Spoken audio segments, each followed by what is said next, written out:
Alright, it's for the Elk Shake vlog. We got a little elk chili action today. We're just browning the meat. This is 2 pounds of burger, half an onion chopped up, and a little bit of red pepper. And we're gonna get that browned up. I am gonna utilize the crock pot, probably just to keep it on warm for most of the day. This will only take about 30 minutes to get going. And I'm just gonna use a little bit of a seasoning pack here. We're gonna use this elk chili pack. For the salt, we're not gonna add all that salt. We don't need that much sodium. We'll do about a fourth. A little cayenne pepper because we have to, and then a tri-bean blend, which should be good. A little bit of tomato sauce, pretty straightforward. Then we'll dice up some tomatoes for that, and we'll get a little bit of sour cream and a little Costco cheddar cheese action. All right, tomato sauce. And then we're gonna add this bad boy in there with your spices and a little bit of salt, not all that.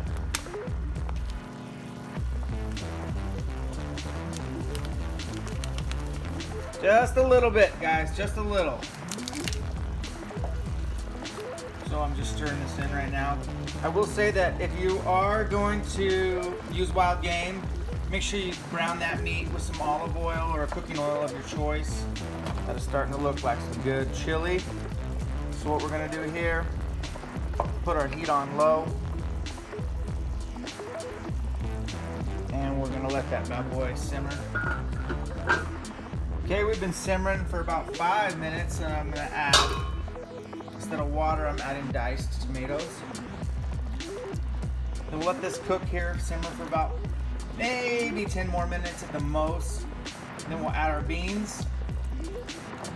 And then we're gonna put it in the crock pot for the rest of the day on warm. And then we'll have some bomb chili to come home to after we go and check trail cameras. I got a deer spot I gotta feed, and I got an elk spot I gotta feed here in Washington. So season opens in 1 week from today. We're simmering now, guys, gals. Add our beans. Again, it's a tri-blend. I like my chili on the meaty side, if you know what I mean. It's just about perfect. We're gonna let that simmer for a minute or two more. And then already got this crock pot turned on. I'm keeping warm, and I'm gonna walk away from this project.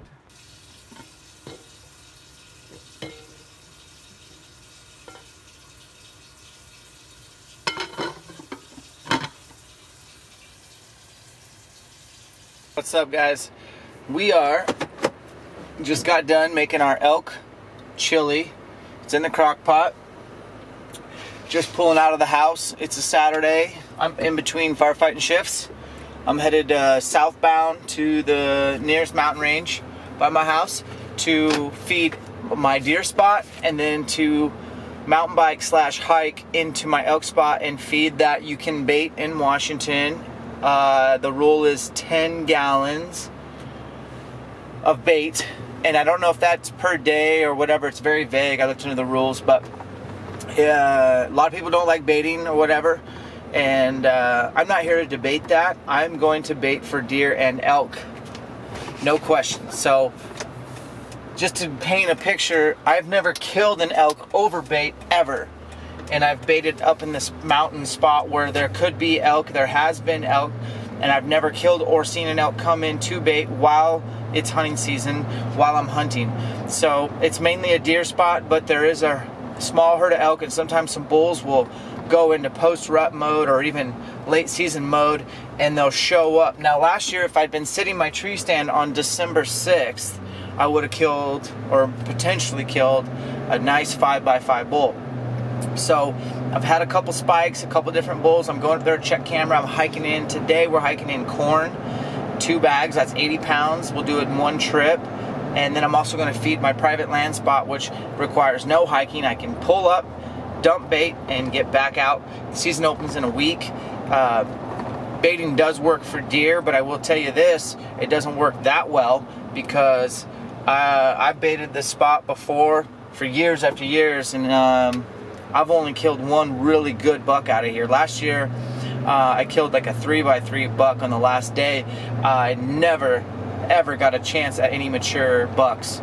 I saw one, and he was just cruising midday, that magical midday cruise for does, and I couldn't get a shot. He was too fast. I grunted, rattled him back in, couldn't get a shot.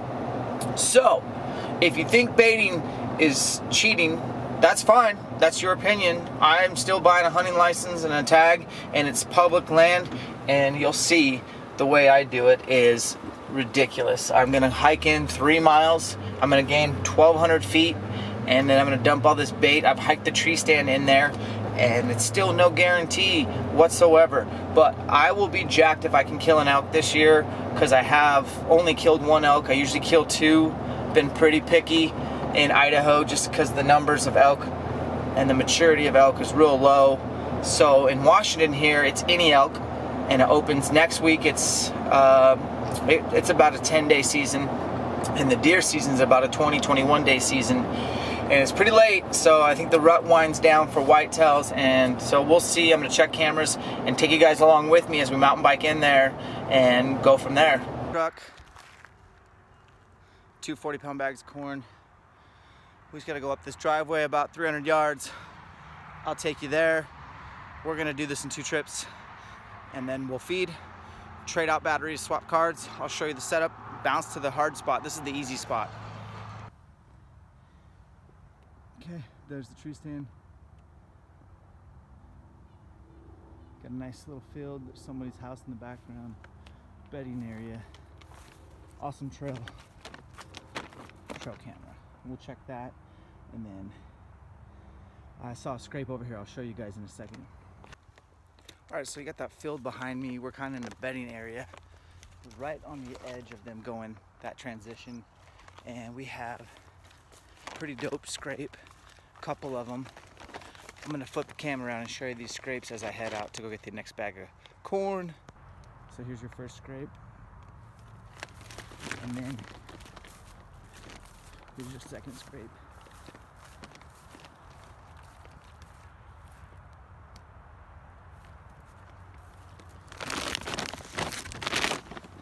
So you can see, it's a pretty dope spot.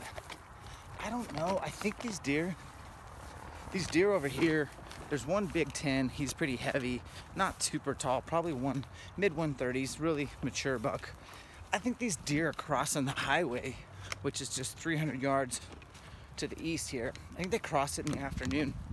In fact, I responded to a call from a fire station down here to a car that hit one of these deer right by my spot, and the car swerved and went off the road, and their car was not drivable.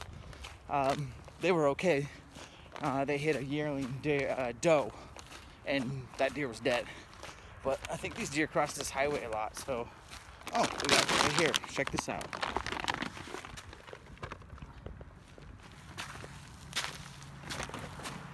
Buck tracks, and then down here is a little apple tree. A few apples left, but this spot is super niche. I love it because I can hunt here real quick. My other spot is a commitment. I mean, it's an hour-and-a-half hike up, slow, so you don't get soaked in sweat. But you may encounter elk as well as deer. But right here, this is just a deer spot. One shooter buck. There's 5 other bucks here, and we'll check the card and see what's up. You can hear the highway. I'm at my next bag of corn. I'm gonna grab it, haul it up, and then we'll come down, hop in the truck, and we'll drive to the next spot. And then that's gonna be a little more commitment to get in there.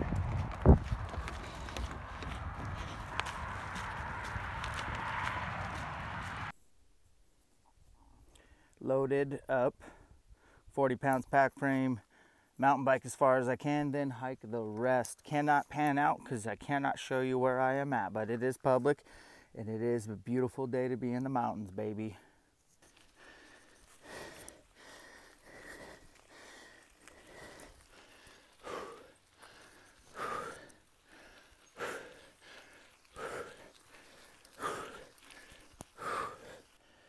All right, we ditched the mountain bike. That's 3 miles, 600 feet gain.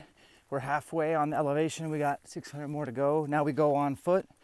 Today is just gonna be a 40-pound pack because my mother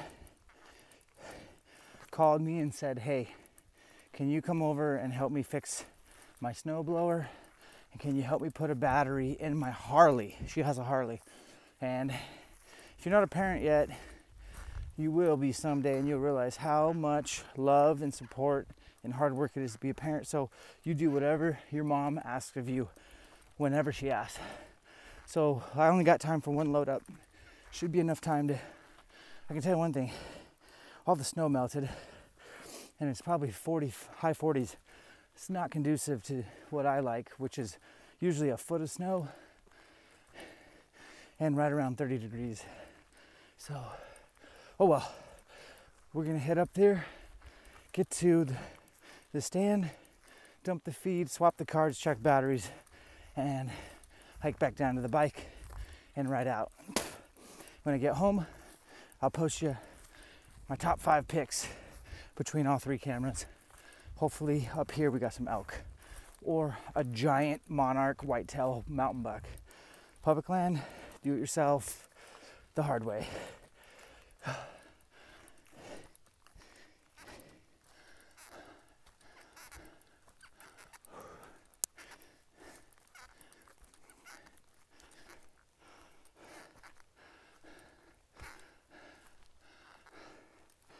Water, camera, tree stand.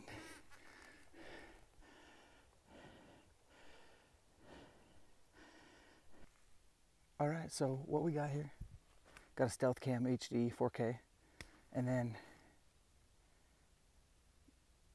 leftover hay, and then that corn pile. And this is a nice little flat shelf. Up there is bedding area, so the bucks will cruise through here and circle to get the wind to scent check does. Best time to kill a buck is about 10 a.m. to 1. Believe it or not, that after everything's settled down. And the elk come here first thing in the morning and right before dark. So can't wait to check the cameras and see if there's any elk on here, because I can basically go kill a really good buck at that other spot. But here it's the unknown factor of a giant mountain buck can come off the top. There's 2,000 more feet up to the top of the mountain. And every year a giant shows up because I got a lot of does in the area. And could be a really mature bull come through here as well, usually solo.